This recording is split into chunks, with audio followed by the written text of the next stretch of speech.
So now I'd like to introduce today's speaker, Dr. Wayne Landis.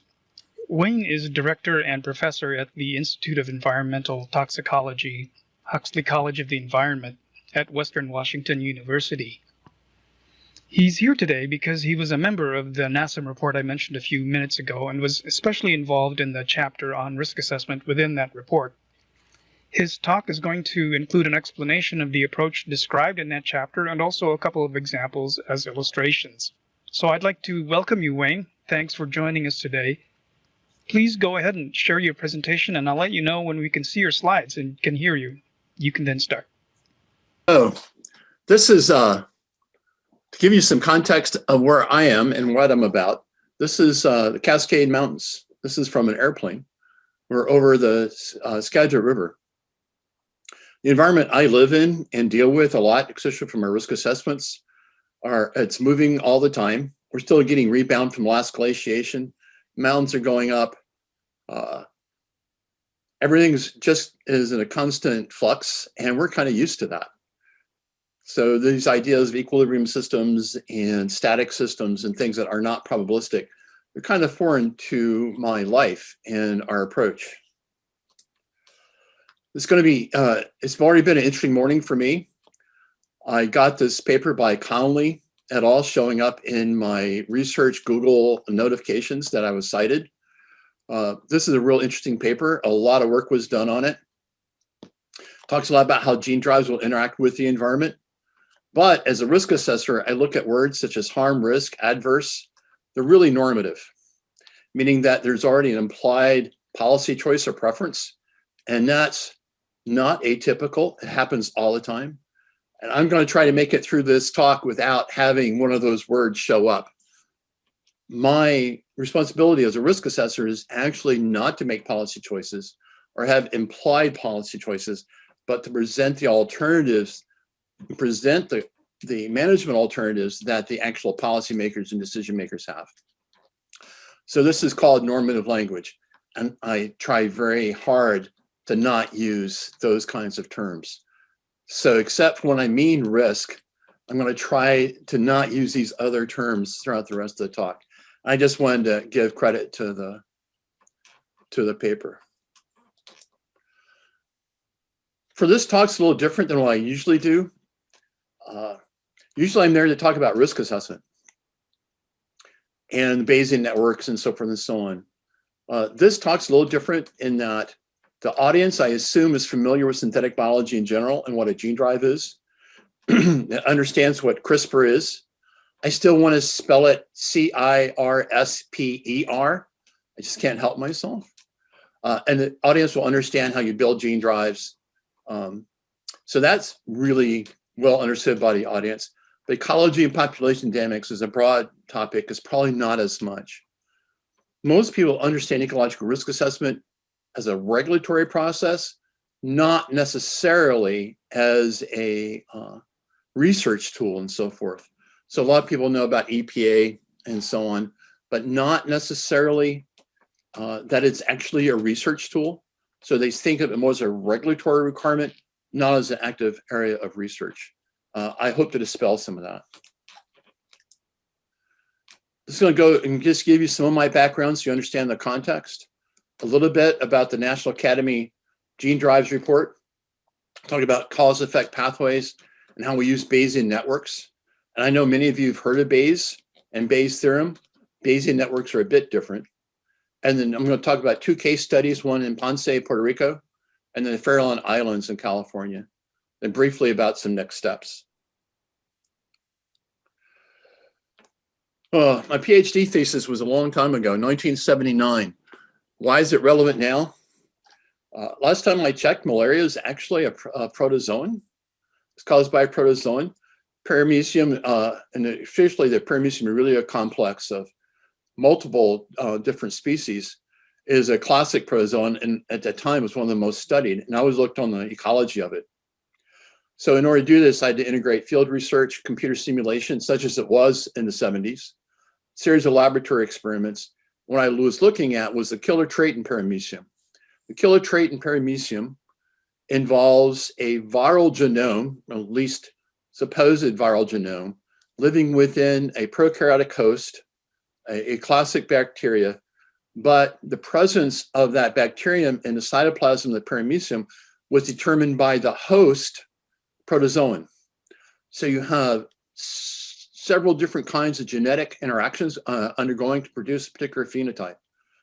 So that's not unusual with my background. And the idea of doing population genetics and thinking about the field research and how things operate in a population dynamic sense goes back to my original training. Indiana did a good job, I think. I also make some assumptions that not a lot of other people make at times.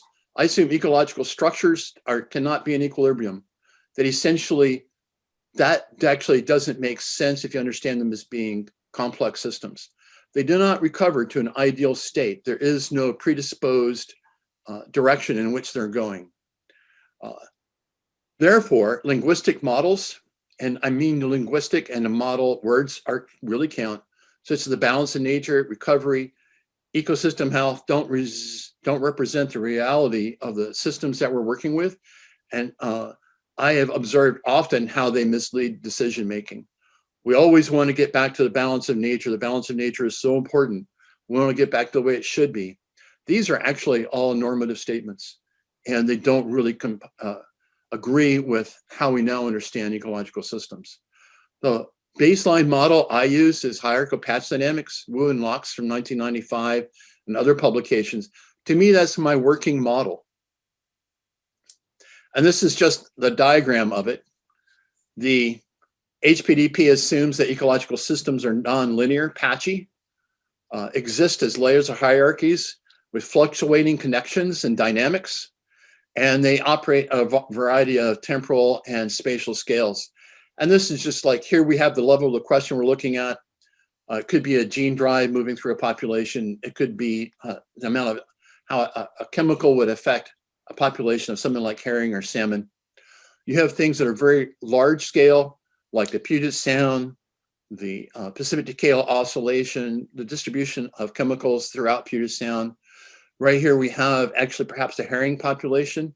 With level -1 could be where the habitat is for spawning, which is very different from where the adults live. Local contamination, people digging for shellfish, which is actually in the same area as the spawning. So you have lots of different layers, different dynamics, different spatial scales, all interacting. And to assume that there's an equilibrium or something, well, it's just not really observed in these kinds of systems. So I assume that in all the risk assessment scenarios that we work with. Also that maps and landscapes are important. GIS is a wonderful thing, especially as it's developed over the last 20 years. These are just two of our study sites. This one, the Padilla Bay, is fairly small, a few risk regions, and we break up the risk regions because they have somewhat unique characteristics compared to the rest of the landscape. Padilla Bay, we actually did invasive species risk assessment here. I prefer to call it non-indigenous species. Invasions are usually seen as not great. So it's a fairly small part of Puget Sound. The other area here is the Upper San Francisco Estuary.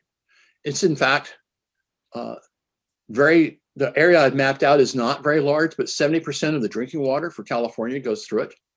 The water from the Central Valley and the mountains in California actually come through this area on the way to San Francisco Bay. So it really is a key point in the water resource in California. Again, large dynamics, a lot of things going on. So maps are great.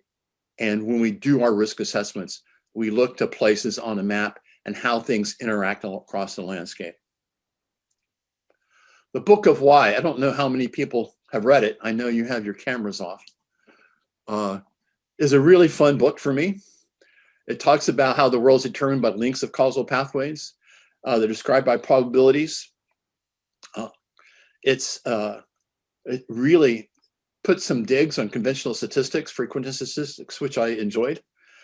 And even if the interaction is completely deterministic, it doesn't mean that there's not measurement uncertainty and so on. So in everything that we do, and my world view is very much colored by that.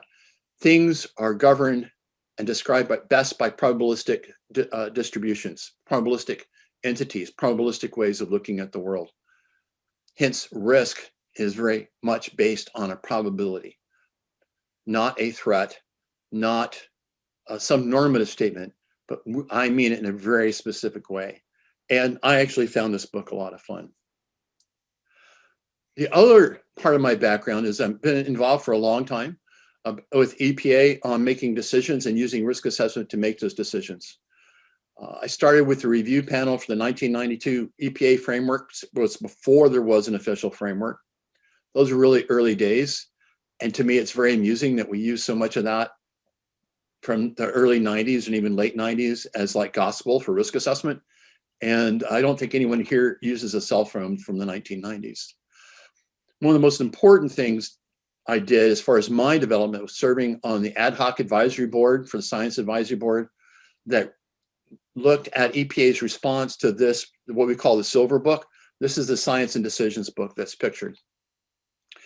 That really was trying to focus EPA on how to use the best science, how to use other analysis tools to actually make decisions that can hold up with stakeholders and so on. That has really, I guess, gave me additional impetus to continue this line of work.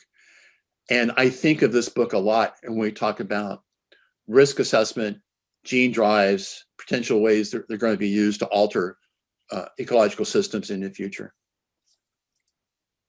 And I publish this on this stuff all the time. There's some papers that came out fairly recently. One of the papers that I think is one of the best is this review by Kakinen et al. And this is the use of Bayesian networks in a very broad sense for doing environmental risk assessment, both for fisheries. There are papers cited here from all over the world. And I have some papers in here as well. If you want to look at how I do things, all you have to do is look for me in Google and you'll find the key papers. Yeah, Hector, thanks for bringing up the gene drives. Of course, we don't actually, those of you who've been on panels know that we all take credit and blame for the entire book. And we don't really talk about which sections, who authored what. But when you look at chapter 6, it'll be very apparent from the diagrams and the wording that I had a lot to do with it. The motivations for this study was some really simple questions like, could gene drives have unintended consequences for public health and the environment? That's always the easy answer, yes, but which ones? That's harder. Do we know enough to consider releasing gene drive organisms into the environment? Another key question. Of course, that depends upon what organisms, what the context is, and so forth. Should a gene drive be used to suppress or eliminate a pest species? That's a policy decision. But to provide the tools and so forth, so that that policy decision has some of the scientific backing and so forth, yeah, that's something you can answer. And then how do we decide where gene drive organisms could be released and what's the government's role? So this book and also my colleagues on the team that put this together were from a variety of different specialties. I was the risk assessment person, but we had lots of other people. And you can see there's a mix of very hard biophysical science, genetics, along with the social sciences about how to make decisions. Again, that experience is certainly altered or reinforced some of the ways I was thinking. So this is very much in that context. In chapter 6, as Hector noted, talked about assessing risks of gene drive modified organisms. I would recommend people read it again. It defines risk, and I'll give that definition in just a second. Provided several examples of conceptual models to outline a general structure for doing a risk assessment. One of the parts I've not seen really referenced, but is Appendix E.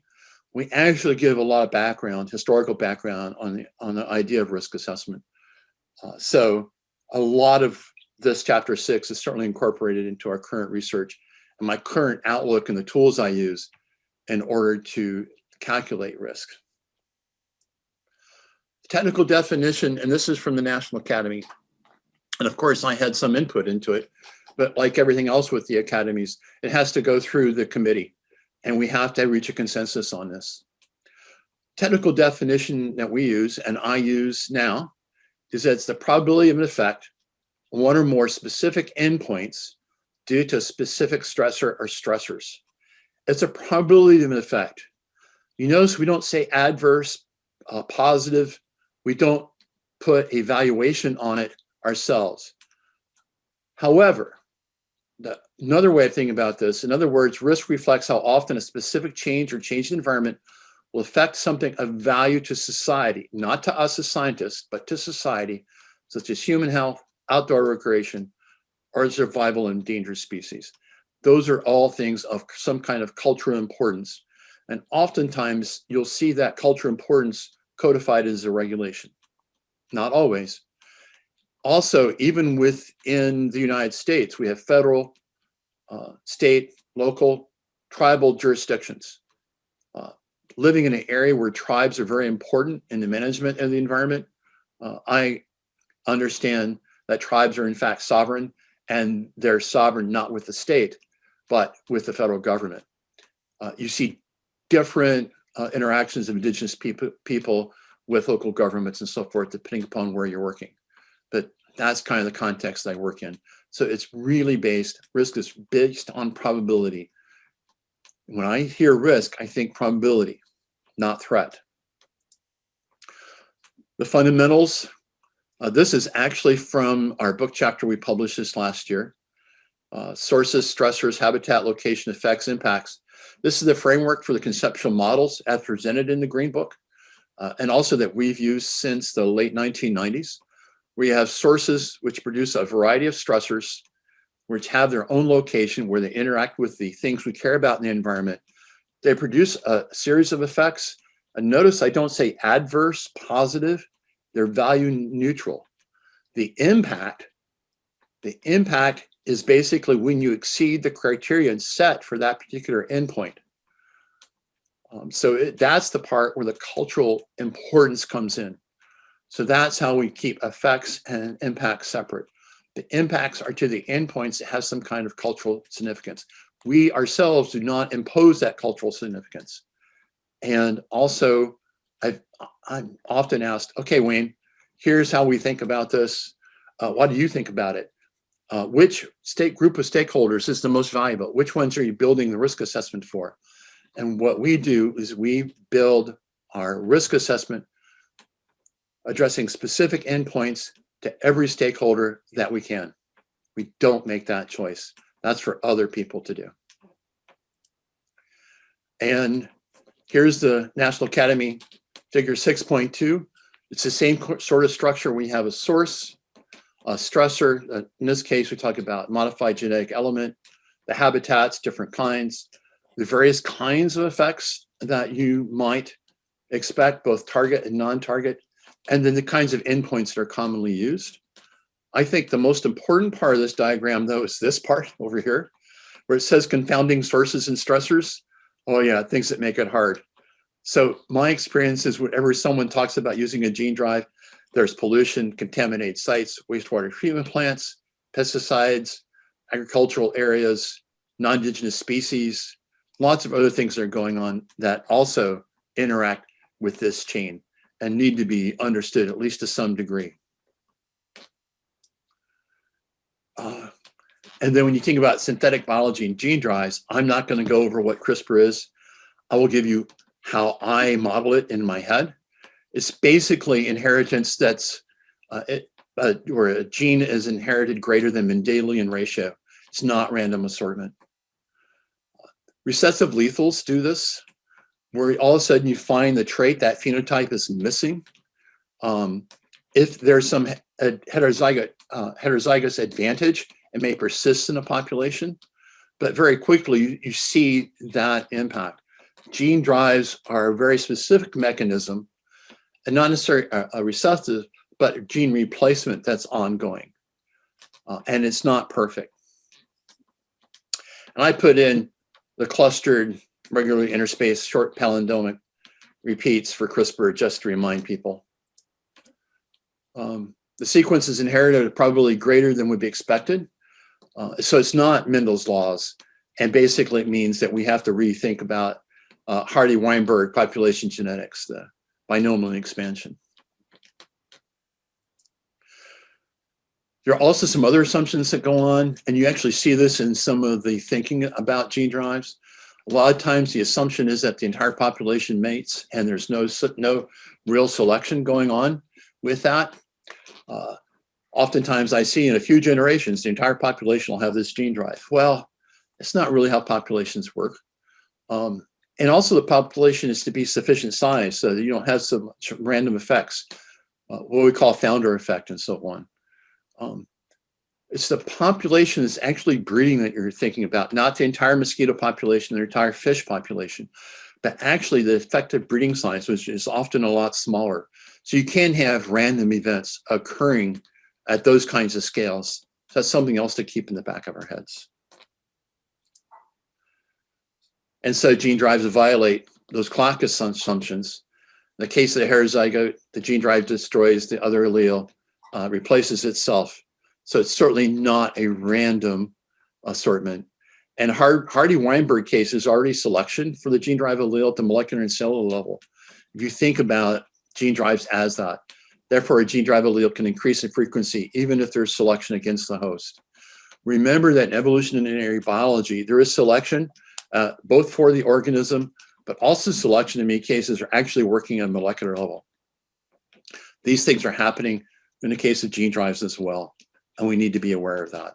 So selection, there's huge debates in the evolutionary literature about at what level of organization does selection occur, and the answer, probably the best answer, is several. Now here's the background for Bayesian networks. Bayesian networks are just networks, they're just graphs. In the case of a Bayesian network, we start off with what's called a directed acyclic graph.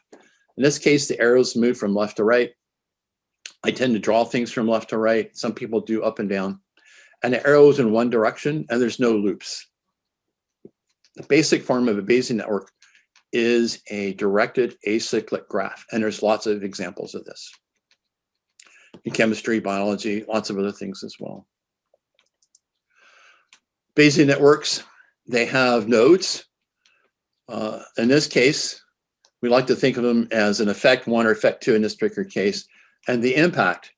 So this would be towards the end of that overall conceptual model where you're having a list of effects and you're wondering what the impact's going to be on that endpoint that society cares about. Well, in this case, you have these two what are called parent nodes, and that's just the ones that feed in. The degree of impact, the child node, the result from that, those relationships are derived as a probability statement, as conditional probabilities.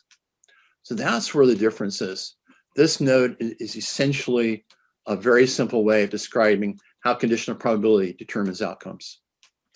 And the outcome is a distribution, not a probability, but a probability distribution. Here's an example from one of our other studies, nothing to do with gene drives. This is just how much mercury is going in the South River is going to contribute to the dietary exposure of the human population. We have the mercury in the trout, the mercury in all the other fish, with the distributions are involved. We knew for lots of reasons, measurements, extensive measurements, that there was very little mercury in trout. Why was trout picked? It's a highly valued and consumed fish in this particular region, especially for sports fishing. And then you look at the mercury in all the other fish, it's all other fish, specifically the ones that are used for human consumption. So some of this are people doing subsistence fishing, people who like bass. And then this is the outcome as far as people who eat the fish and their dietary exposure. There's a conditional probability derived from here.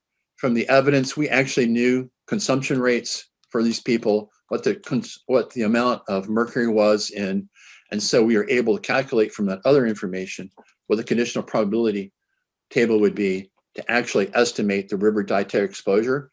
And notice, again, it's described as a distribution, 0, low, high, medium. These rankings, these value statements are in part due to what's known about how mercury interacts with children, pregnant women, adults. So that's where that's derived from. So this diagram condenses and describes lots of evidence and lots of information and something that's very manipulable. This diagram is written in a program called Netica. which is very commonly used to do Bayesian network stuff. So our terminology, this is it exploded up a little bit. Mercury in all the fish, mercury in trout. We call these lines of effluence. And then this is the child node with the distribution. This is what the conditional probability table looks like. For every combination of zero, low, and so forth, there's an outcome with the probabilities that is assigned to that. So this is what governs this particular outcome.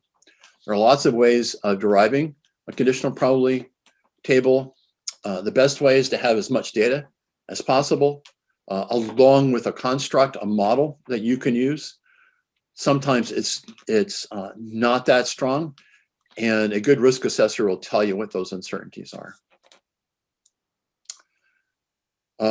And so here we are back to another directed acyclic graph. So that's where we start every time we do the conceptual model in the formulation.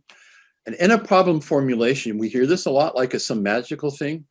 Problem formulation is really just drawing this diagram and filling in all the boxes. It's a routine deal, but also probably the most critical part of the actual risk assessment. And eventually, we put together a line diagram of where things go, how things interact based on the evidence that we have, our knowledge and the knowledge of experts about the system. So this turns into this, which is our influence diagram. And this is our Bayesian network that's derived from that. So that's the sequence. And so in the case studies I'm going to show you, that is in fact the sequence that we're using. 2 case studies, and these are done by my student, Stephen Eikenberry. He's going to be talking about a supposed engineered Aedes aegypti, Zika virus, and so forth in Puerto Rico. The other one's Ethan Brown. It was a gene drive mouse to try to reduce the populations of a mouse in a reserve area. And he's now, so Stephen's working for Integral Consulting, and Ethan is now a PhD student in the Rohr Lab at Notre Dame. Common sets of tools, the Bayesian networks models, like I've described, lots of GIS. For the toxicology, we do dose response modeling. Exposure response modeling, I think, is really important. The model for the population dynamics and for the genetic population genetics dynamics are from the MG drive, developed by the Marshall Lab, and Jerry Bennett and Hector Manuel Sanchez Concelos were the postdocs that helped us put this together and modify it for our particular case studies. So thanks, guys. And then they also helped us. The M in MG drive stands for mosquito, and Ethan had to make it work for mice. That required some modification. So the nice thing about the MG drive is it lumped age class population biology, which is what I'm used to, incorporated population genetics, was spatially explicit, so it talked about the patch dynamics, and allowed us to be flexible with the gene drive parameters, and it was based on a Monte Carlo approach as well. So it inherently used the distributions and error terms with all the different variables that went in there. So it is a stochastic model in some ways, but of course we understand the deterministic way in which inheritance works and so on. So it's one of these deterministic, stochastic aspects that we put into the model. And I found the lab group and the model a great tool. So we'll have a common sets of themes, importance of data, the importance of variety of models to build the conditional probability tables, and it's a probabilistic world. Also, I got to put this one in. Resistance is not futile. Those of you who watch Star Trek and know what the Borg are, yeah, you can resist, and this is something sometimes not put in to how we think about risk assessment with gene drives. The homology directed repair, it can fail, and if there's non-homologous joining, you'll actually get a frame shift, and that will create a resistance to that gene drive working in subsequent generations. So there is resistance due to this, apparently some other mechanisms as well. And this is just a diagram. The HDR, successful substitution. If it's non-homologous with the end joining, then you can lead to resistance. And we do see resistance occurring in our models quite a bit. We used Puerto Rico because we had good data sets. Dengue and Zika are important diseases there. Our study site is about 297 kilometers, a fairly high population density, even though it's larger down in Ponce than in some of the more rural areas. And this is just a map kind of giving you a scale and how large it is compared to the island of Puerto Rico. We break our regions into what we call risk regions, depending upon the population density, the land use, the census tract, and so on. So, and buildings. This is really important for this particular species of mosquito because of how they breed. A lot of times human habitation is really important for breeding sites. So this gives us an idea of how exposure can change, how some of the factors governing population growth will change and so forth within this particular area. So we actually do 3 risk assessments. We do 1 for each risk region and we can compare them. Here's the conceptual model. This should look really familiar, especially if you're familiar with chapter 6.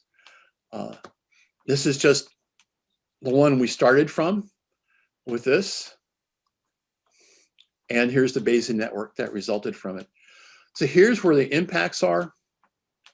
The final aspects, the risk region 1, we can denote that puts in the number of buildings, the kinds of land surfaces that are there. Then we can also pick the ratio of the gene drive versus non-gene drive organisms, how accurate the HDR is, and the frequency of release. So we can go through, set up these parameters, use the parameters within that particular system, looking at wild populations.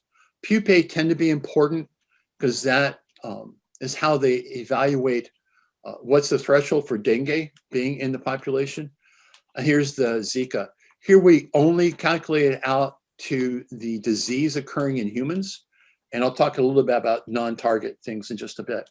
So this is our model with just gene drives. But we also have another model, and this is pesticides. Pesticides are often used for pest control, the integrated pest control paradigm. So we can include that as well and see what kind of difference that it makes. And it does make a slight difference in what you expect with the reduction of some of these things. So that's the model. One of the neat things about MG Drive, it allowed us to run multiple simulations. There are 36 combinations of input variables. We run each combination 50 times out to the multiple iterations. So each time we did this was 1,800 simulations, and they take several hours to run with all the different kinds of combinations.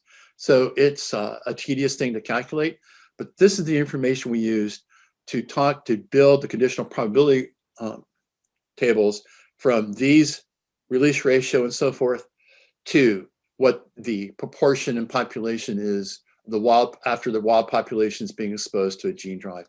So that's where that information came from. And you've had a couple of these other seminars talking specifically about those kinds of processes. Everything we do has a stochastic aspect to it. And this is the resulting conditional probability table, only part of it. But this is the table that's generated. So depending upon what the combinations are here or the distributions there, what the outcomes are going to be. So this is the table that does that. A huge amount of effort is put into developing the conditional probability table. We also do things, the sensitivity analysis. We actually look and we use something called mutual information in the Bayesian world that tells us which one of these variables is actually the most important in determining the outcome. And it turns out that in this particular case, the accurate HDR, as far as Zika transmission, was the most important variable in this model about determining the outcome probability distribution that occurred in the risk assessment. So not only is this the most important, but it's also, this is the one that slight changes to it make big differences in the outcome. So it's very important, and this is something you'd want to know very accurately. ratio, yes, and frequency. So this is basically controlling the exposure of that population to the gene drive. Proportion for the gene drive resistance is also important, because you'll have part of it has the drives, the other ones are resistant to the transmission. Again, the HDR is very important. Relation ratio and the frequency releases. The dengue transmission, for the transmission of the dengue particular, temperature is very important as far as populations, the HDR, and this has to do with the development of the organisms and so forth. The resulting population after gene drive release, turns out again, HDR is important, and you're going back in here into release ratio and so forth. But now we know the variables that are we going to need to understand very well and very accurately to make the best, the most accurate risk assessment that we can. And this is derived from the data, from the modeling, from the information we know about how Zika and dengue work. So there's a lot of work that goes into this. But once you have it, now you can start understanding what your monitoring program should be, so forth and so on. Pesticides also can result in a decline, not very much. Here's the model run without the pesticide. I'm just showing you at the beginning, at the end. Here's the dengue reduction after a certain number of generations. This is just gene drive doing it. 79% probability of being below that threshold where dengue disease should be an issue. Here's at the threshold, and here's above the threshold. If you add a pesticide, and in these cases are mostly organophosphate pesticides, insecticides, it makes a slight change in the dengue reduction. Of course, pesticides bring with them other non-target effects. The decision to use a pesticide or not is not our decision, but this is our best estimate of what all that effort and potential non-target effects would do within this particular scenario. So you can add other kinds of control mechanisms to these kinds of models and see if they're improving or actually decreasing the outcome, the goal. Once you have resulting population after the gene driver decrease, then you can start looking at agricultural impacts, ecological impacts. You can use this now as one of the parent nodes and derive other kinds of child nodes from it. Into this, you'd plug in what kind of agriculture and so forth. And this one, perhaps what population you're interested in. Is it a fish? Is it other insects? So you can just build on to your model after that.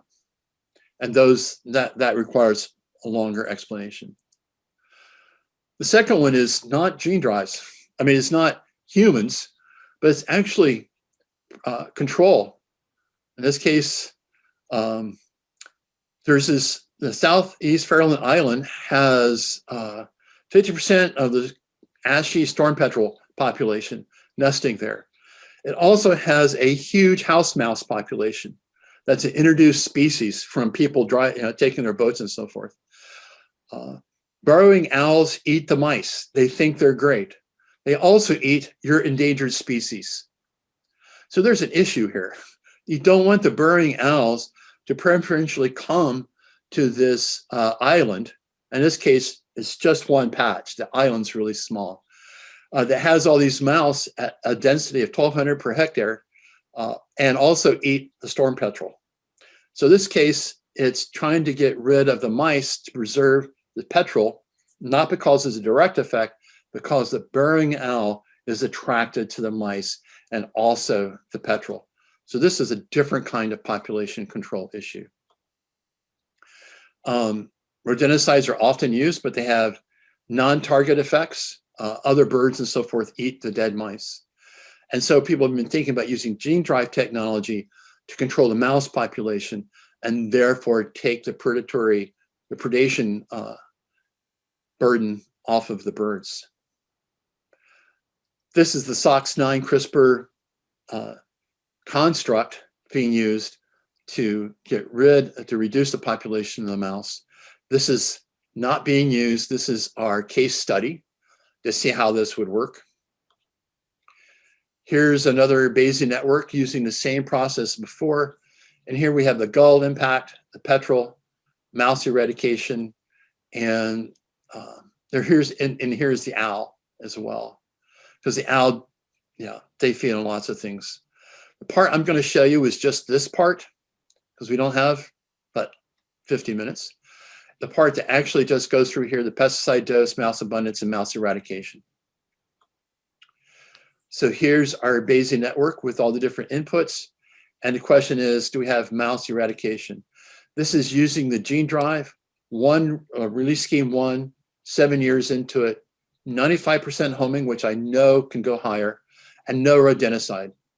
And have we eradicated the mouse? No, that's the goal here. The mouse abundance, though, is fairly low, but it's still not been eradicated. Why do you want eradication if possible? Well, if you have a few mice around, the chance always is that here we get another population boom. So it's really important to try to do this. If you add the pesticide, what happens is your probability of mouse eradication goes higher, and you get a lower probability, a higher probability of low mouse abundance. So again, a combination of pesticide and the gene drive can result in a somewhat different outcome. In this case, just a few percentage points. Is that important or not, considering the non-target effects? That's a decision for the manager to make. But in this way, we can provide that kind of information, and is somewhat familiar. The sensitivity demonstrated that the homing rate, the HDR, is the critical variable in this particular scenario. Why are we doing all this? Well, we are actually doing this because if you're going to manage the environment, whether to reduce the malaria, dengue, or to keep the mice away so you can have your birds, you have to go through this kind of decision loop. It's called observe, orient, decide, and act. So you have an unfolding event, you observe it, you have to have some way of orienting to it, a way of making decisions, and then a management scheme. This OODA loop was actually invented for fighter combat. That's the first time it was actually described in this manner. But if you look at an adaptive management scheme as proposed for many kinds of ecological systems and environmental management, you'll find it has a loop too, right in the middle. And look what's in the loop: ecological risk assessment. The first part is you scope it, you make the estimates of risk, and you use that risk assessment to evaluate your management remediation options, whether it be habitat modification, a gene drive mosquito or mouse, or the use of pesticides. There's lots of other kinds of management schemes you can think about.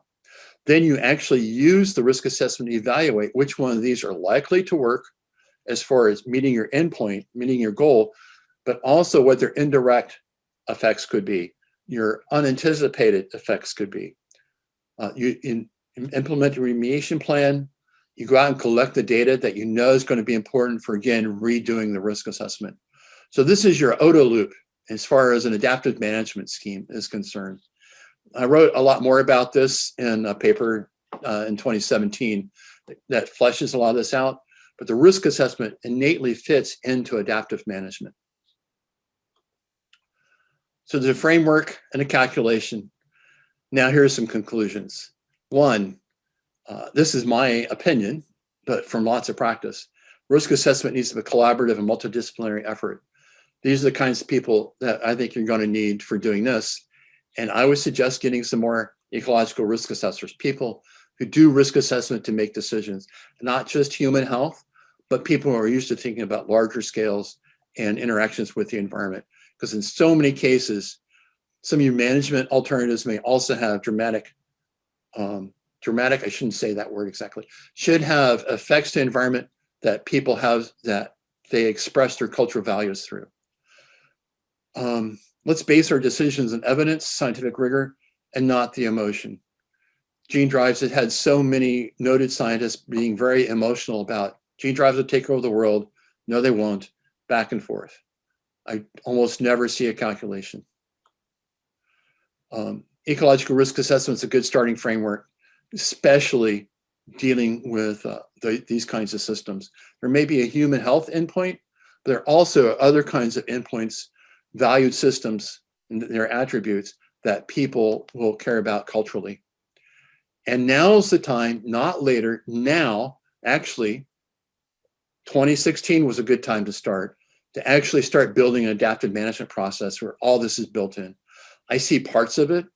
I see a risk assessment, not quite done yet, but talking about it. Stakeholders are discussed with. I don't see much education with decision makers yet about how this process should work, and again, familiarity with this decision loop. I don't see that in this process to date, whether it's being for human health or for other kinds of environmental management.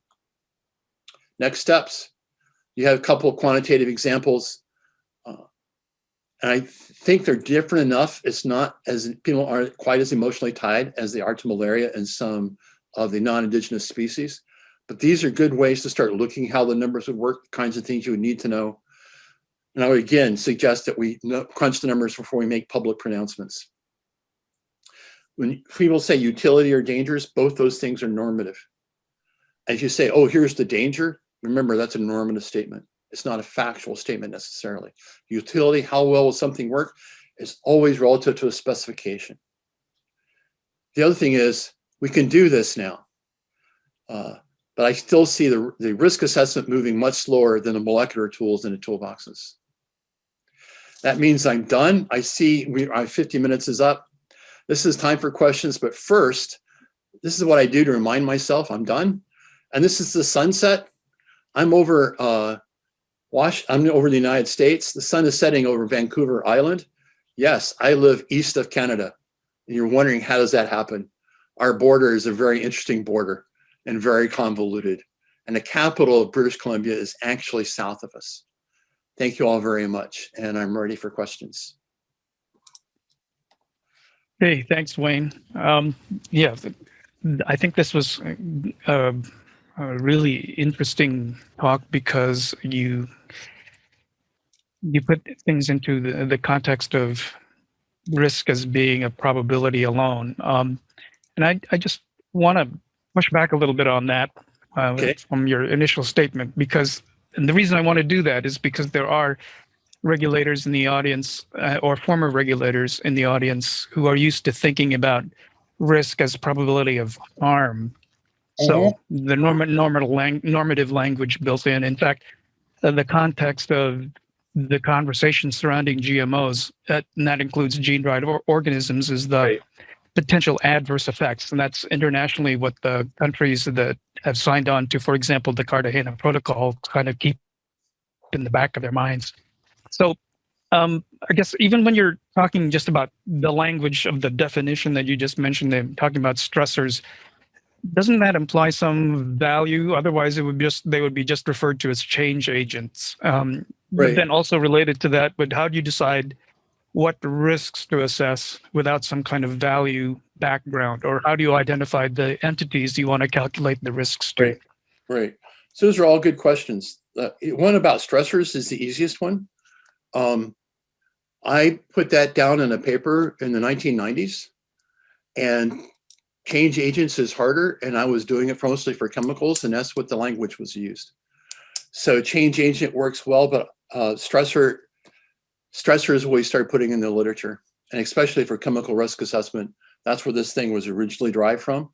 And you know how hard it is to change terminology once you get started. So that is something that I do agree with. As far as risk, when I say it's an endpoint, probability to an endpoint, that is an endpoint not in the sense of a toxicologist takes, oh, here this animal's dead, that's your endpoint. It actually means that it's already been selected, not by me, not by us, but by the stakeholders and so forth that are involved. So it's not our valuation. It's not our value judgment. It is the thing selected by the stakeholders that they're using. It's the list of specifications they're using to define to themselves what makes this a desired state of that particular ecosystem. So we try really hard to take that valuation away from something that we are doing. And what I find is that we usually have multiple aspects of that system that people want to use to evaluate it. That's really difficult to deal with. And Usually after that, we go through a selection process. Many of those things are definitely valuable. But before we go to our stakeholders meetings and so forth, we usually have a really good idea what people will select by calling people, looking at newspaper articles, lots of other things. And we already do a scan of what information we have available and what we're likely to be successful in making a calculation with. So we already have things that, if you ask me about, and some things we can't do. I want my system to be like it was in 1990. We know we can't go back. But someone says, I want it to be like when I grew up as a kid. I said, well, when you were growing up, what was valuable to you? Well, my dad could take me fishing. Oh, so are you really, the thing you're evaluating is that you want to be able to take your children fishing in that lake or system and so forth? And I go, yes. I said, now I can quantify that.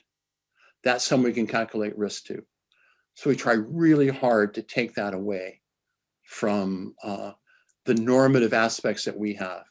And adverse means many different things. Even in medicine, people talk about health being very much dependent upon the patient, their cultural values, what their goals are, and so forth. So it really has that cultural component. So I'm trying really hard.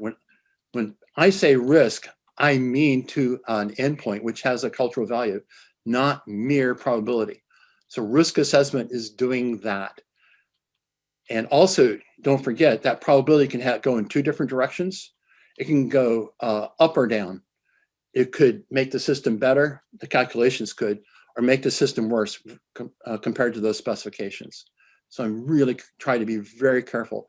However, when I read people's papers, so often they write risk, and you can tell by context they mean probability, just probability. So you have to be so careful with that terminology. So you'll see in my papers, I write probability a lot, I write likelihood a lot. I try not to say risk unless it's in that particular context. And Dave and Hector, people who know me go, well, Wayne, did you guys just set that up? And I go, no, we did not set that up. Thanks for the explanation, because it clarifies, at least in my mind, where the value judgments come in. Right. And I guess I just want to summarize it, that you're not actually saying that there are no value judgments involved in a risk assessment process, but that usually takes place, at least from the context of where you are entering into the process. That's already been pretty much formulated before you start actually calculating the probabilities or the likelihoods. Right. And Hector, as you know, as the audience knows, a lot of these are already written into law. The Endangered Species Act. Why do we care about the petrel in that particular case?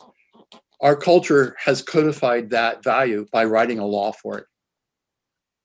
So there's certainly a cultural value expressed by that. Other people care about other different kinds of things. I'm sure there are people who care a lot about house mice on an island, but the ones that are codified tend to, but not always, have a priority over some of the other ones from the view and so forth.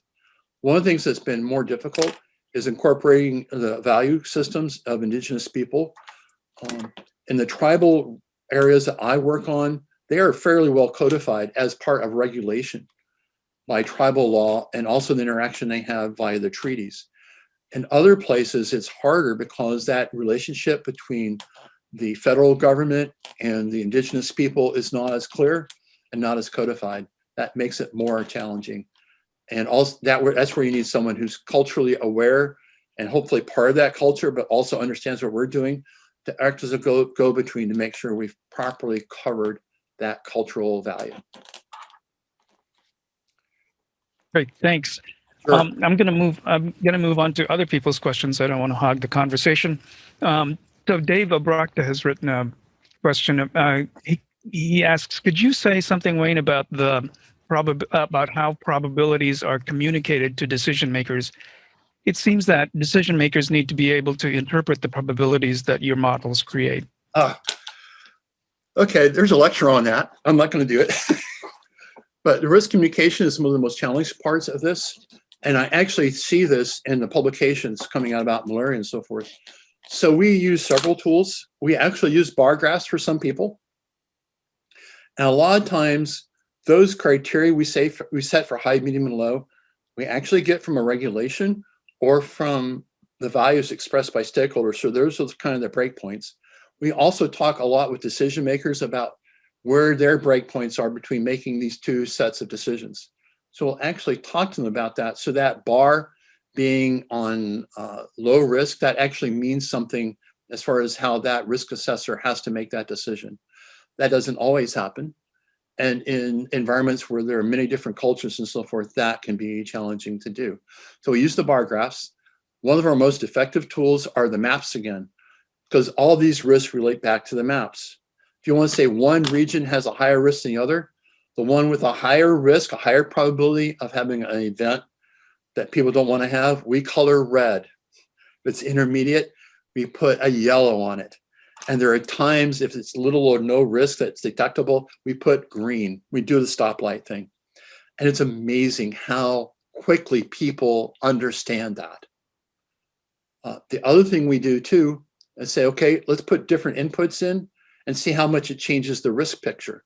That gives them an idea of what, how much you change things at the beginning, how sensitive the entire process is to that. And sometimes people go, well, if I just change this a little bit, it makes a big difference at the end. A big difference is now I have to make this decision. So we also will sit there in front of people and play with the model and ask them, what things can you change? We'll actually change the management alternatives they have. And they end up going, well, that didn't do anything. Okay, that's the decision there. It might be some other change that makes a big difference. It's more protective. So we actually try to give them the feel for what the dials are they can push and pull, and the kinds of outcomes they have control over. And that's part of that adaptive management process. And I find that's one of the best ways of communicating the entire process that we went through is, I call it playing with the model, but we'll do it so the person making decisions has some feel over the tools he has and what kinds of effects they would make. One reason is I put the pesticides in our example. You see that the pesticide application, which is the normal way people tend to treat insects and mice, really didn't change the outcome of the gene drive very much. It slightly improved the probability of getting rid of it. But you also notice in the diagrams, a lot of times there's a low probability that you actually have a lot of mice or a lot of mosquitoes still left. And giving people an idea that every time you flip the coin, it's just not going to come up heads. Sometimes it does land on its side. And just trying to give people metaphors like that. But risk communication is one of the most difficult things to do in this entire process. Thanks, Wayne. Sure. I'm gonna move on to Kim Pepin's question. Kim, first of all, says thanks for a nice talk. Thanks. Related to the question that I asked earlier, Kim asks, could you elaborate on what types of risks you have in mind and how you might estimate risk probabilities for risks that might be unknown? For example, changes in species abundance and its effect on other species. Are those the kinds of risks you're considering? And if so, how would you include them? And I'd just like to kind of extend that question a little bit, for example, and maybe if you ask if you could relate that to the Puerto Rico and the mouse examples that you presented. Sure, absolutely. So number one, change in different species and so forth and so on. We don't call those risks innately, only if someone asks us about it. There will be change in other species, population dynamics. If you change one part of the system, some other species and dynamics are going to change. That's just the way it is. Part of that change will be due to that manipulation you had. Some of it's due to other factors. So that's a given. Only if that species is important to that culture or those stakeholders will we consider it as part of the risk assessment. Only then do we actually call it risk. Someone has to care about it. How do we look at other species, like with a pesticide, a non-target species and so forth? That's actually fairly straightforward, not necessarily with the application of a gene drive for the mosquito control, But in the case of the island where you have the owl, the mouse, and the bird, that's classic population dynamics, community dynamics. So there are ways of dealing with those kinds of interactions that can be written out. And you basically go to the wildlife ecologists and say, okay, guys, I need the information here and here and here. Here's our interaction term, and we'll calculate the risk that way by what happens to the mouse population and how that changes the owls, which in this case would likely decrease, and for the birds, which would likely increase the other birds. So those kinds of things are not that difficult to do. We do not claim to look at all the potential changes. In fact, we know the changes will occur. It'll be the ones that people care about as far as making decisions are concerned. Those are the things that we do. And often they can be unintended. So we tend to do a broad scope. We ask lots of what if questions, and we ask the stakeholders, tell me about, do you want to manage this species, water quality? Water quality is enormously important in almost every culture, everywhere I've been, and lots of aspects of water quality. So we'll go through and ask our typical list that people have and say, did you think about this? Do you want us to look into this? And so on. So we lose a lot of experience also to present to people what they may not consider when they're thinking about the malaria or the species conservation. Are you also concerned about this, this, and this, and this, and this? And if they say yes, then we try to build the pathway for it. So that's how we do it. Yeah. People need to write specifications for us, and we help them with that. It's like building an airplane. Tell me how fast you want to go, how much fuel you want it to burn, how many people you want to carry. And of course, people say, Mach 1, I don't want to burn any fuel and carry as many people as we can get people to buy tickets. I say, well, that won't fly. So it's that kind of design specification process we kind of go through when we start this problem formulation, this risk assessment process. Yeah. You can tell I live near Boeing. Yeah. Yeah. Let me just ask, Kim does have a follow-up question. Sure. So let me go to that before I go to Raul Medina's question. Okay. She asks, could you speak to the computational feasibility of directed Bayesian network approaches in high-dimensional systems? For example, gene drives where we have multiple genetic, ecological, and environmental factors that are important and changing over space and time. What's the approach for tackling all that complexity, piecemeal or altogether? Eventually all together. However, we don't all do it within the particular confine of the Bayesian network itself. I mentioned briefly about how we use the NG drive to describe the genetics, the population dynamics, the patch dynamics, and so forth of the mouse and mosquito. We actually use those models and we run them multiple times. So we get the entire probability distribution. So we run that as a way of building our conditional probability table to describe that interaction. So we will do that separate modeling piece to take care of that particular part. Then we use a tool, because we're running everything as probabilities, called machine learning, which is an algorithm that's very commonly used in AI, artificial intelligence, and as part of the tools built in to the Netica process to actually build the conditional probability table from that. And it's looking for, given what condition, what's the likely outcome is going to be. It's kind of a very elaborate Markov chain. And so we have that to describe the conditional probability table. So we've already done the population modeling and so many other things going on in a separate piece. If there's an interaction between two species, again, we can use a model to actually describe what those interactions are compared on the literature and other kinds of expertise to actually set up what that conditional probability table is. And the conditional probability tables are the central feature of this, and that those are the things that actually determine what those outcomes are. And they are often the hardest part of building the entire piece, because that's where the interaction terms really are in this kind of setup. So that's how we do that, Kim. And the limitations as to size, eventually no one understands it. Also, uncertainty builds up, given that we don't know all the pieces about it. And eventually, if you can't build a distribution, you can't do a Bayesian network. which also means we don't probably know the system well enough to actually make predictions.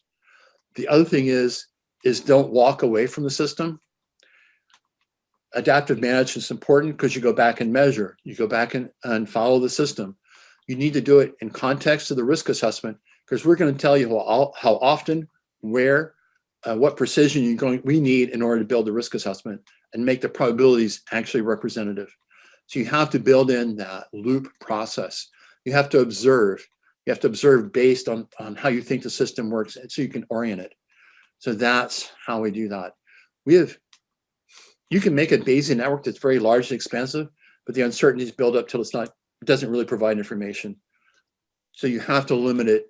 And beyond this frontier, we'll say we can no longer make predictions.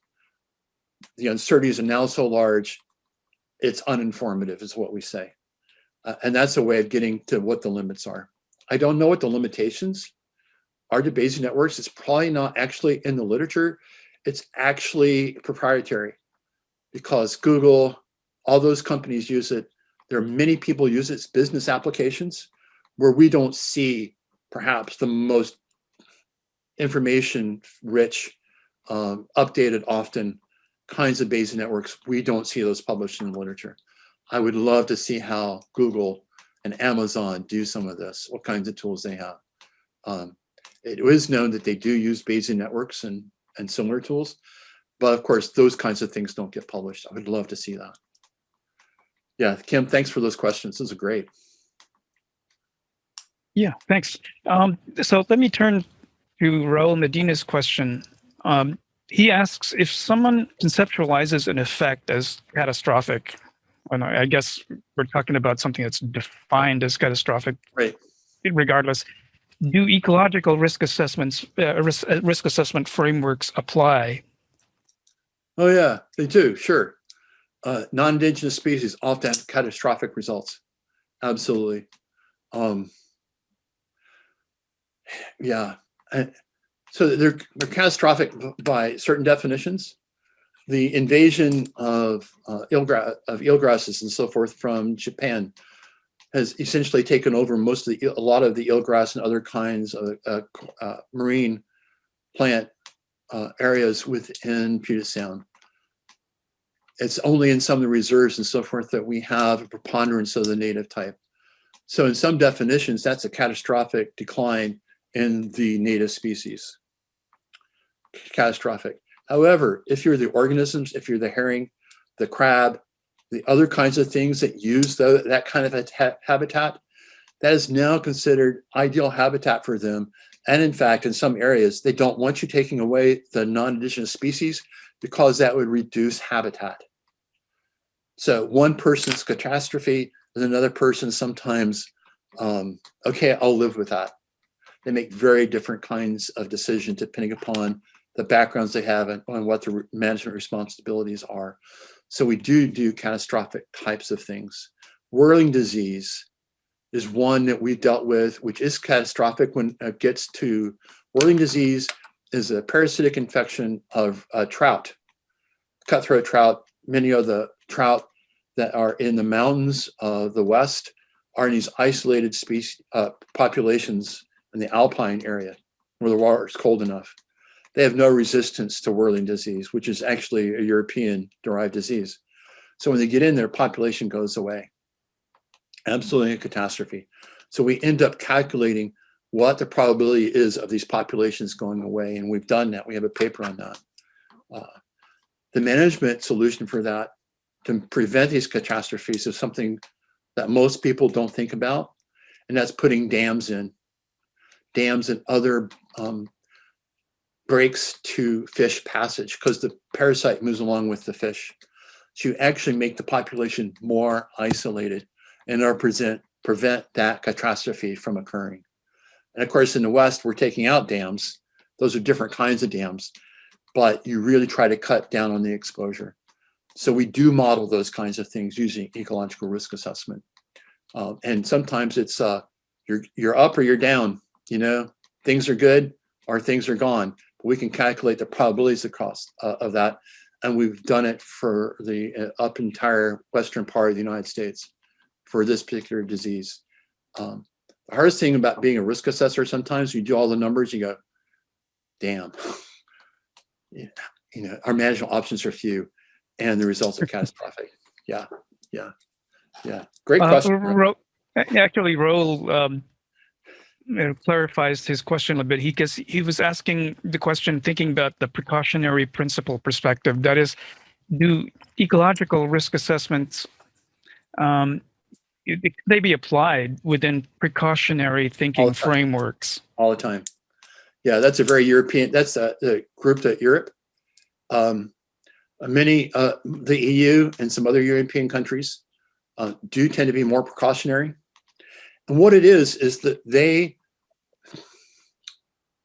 they want less uncertainty, more knowledge about whether something creates an impact or not. They tend to draw that decision point differently than someone like the United States who says, oh my God, we need to have an effect and then we'll regulate it. Europe goes the other way. We're trying to prevent effects from occurring. And so we're hedging our decision points on we don't want to see the effect. And the States, we kind of go, well, even if there's a little effect, we'll fix it then.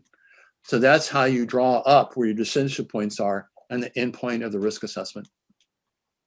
Precaution is a value judgment. And what we're charged to do often is we try to write a function, make a graph, make a boundary that incorporates those societal values. So yeah, we certainly do that, and we do that all the time. We work in California as well.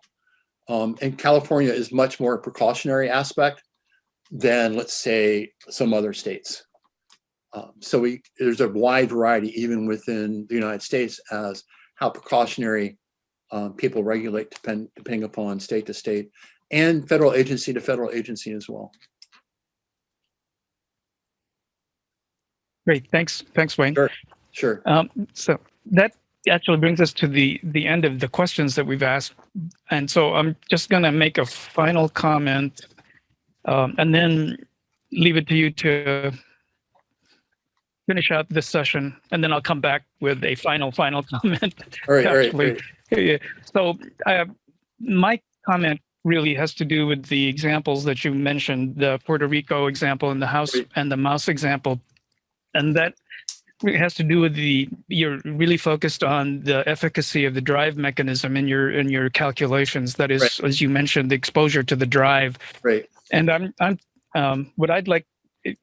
pretty eager to see how, if someone takes up that from that point and actually adds on the analyses that in terms of ecological or agricultural endpoints to be assessed. I think that would be quite an interesting extension of that analysis.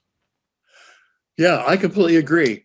So I'm going to give you some background on these studies. Both of my graduate students worked on other projects to earn their living, and the gene drive stuff was things they thought was interesting, and I already kind of formulated what we needed to do. So this wasn't supported on a grant. In fact, we applied for an EPA grant, and they said, "Why would we do that?" So maybe that'll change. So yeah, maybe now they'll do it. It's been really hard to actually do the ecological risk assessment part. So that's one reason is it takes funding. But perhaps the real interest in why we focus so much on the gene drive, that was the only part that was new to us. All the rest we've done multiple times. We have multiple examples of how to do that. So for us, it was the gene drive aspect that was the novel part, especially the gene drive coupled with a pesticide application, because they're not usually thought of in concert like that. And what do you buy by having the pesticide with the gene drive? So that's the part that was our focus. That to us was the unknown territory, the undiscovered country. Once we have a population in decline or something happening, the rest of that we've done multiple times in our other studies. So for us, Hector, I know that'd be really interesting for you guys, but to us, that's like, bread and butter. And it was the first part where I saw that we really needed to take and put the effort into.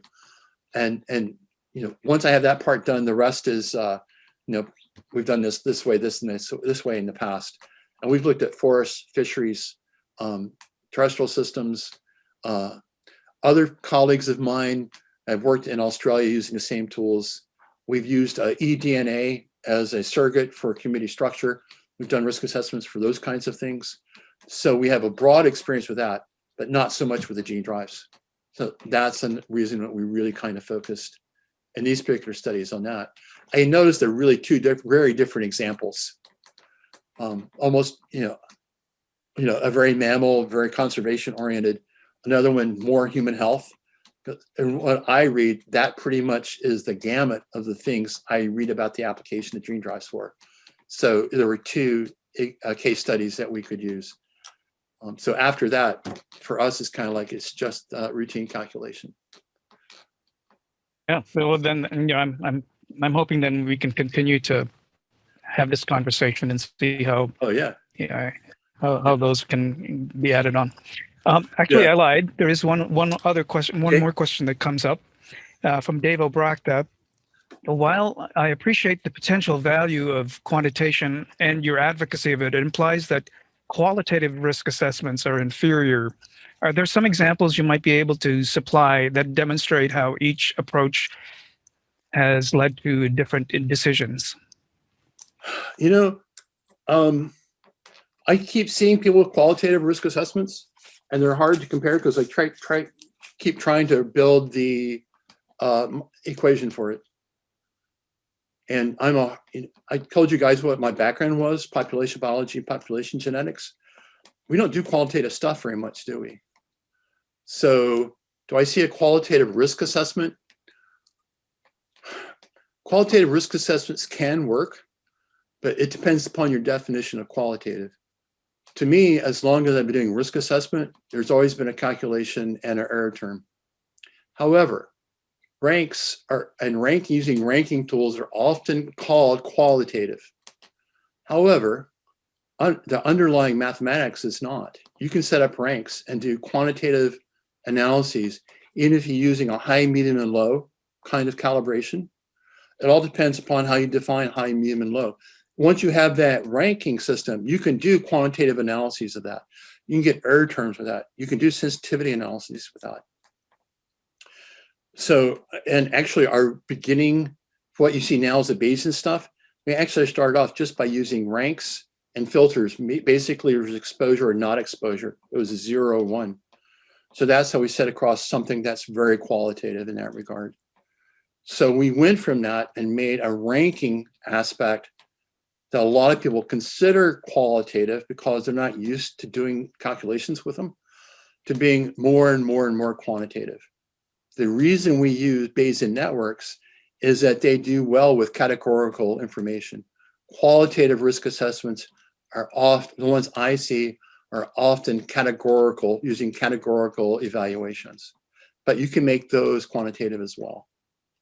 So have I seen a qualitative risk assessment that I think is useful? Not really, because my urge, okay, I know how to do this. We'll set the ranks. We'll start dealing with the ranks. We'll get scores, and we can start ordering things and start making those kinds of decisions. So our experience is to take those things that people call qualitative, like are proposed often for doing the gene drive work. And when I see those qualitative assessments, I start going, okay, let me set up my ranks. Let me get my math ready. And now let's go. So that's how I approach that. I get those questions occasionally. So qualitative, also the thing with qualitative, what kind of uncertainty can you deal with? Qualitative almost always implies some large degree of uncertainty. Otherwise, you'd be doing it in a more quantitative fashion. When I ask that question, how much uncertainty, he'll go, I'm not really sure. I ask them how they're going to make the decision. And once they tell me those decision points, then we can actually start making it quantitative. So I don't see it being either or. When I see someone that says it's qualitative, I start sitting down and going, okay, here's how to make it quantitative. I just read that with the paper that just came out that talks about the risk hypotheses, which are really just pathways, effect pathways. And they say, we're going to use this qualitatively. I'm going, you already have causal pathways. We can now start to quantify those, either through a ranking system or something more direct. So I don't see that as the best approach. And I don't want that to be seen as the end game. I'm sure it can be made quantitative. Yeah. I tried not to say yes or no. I tried not to say yes or no directly, and I gave my reason why I have that experience. Yeah. Yeah.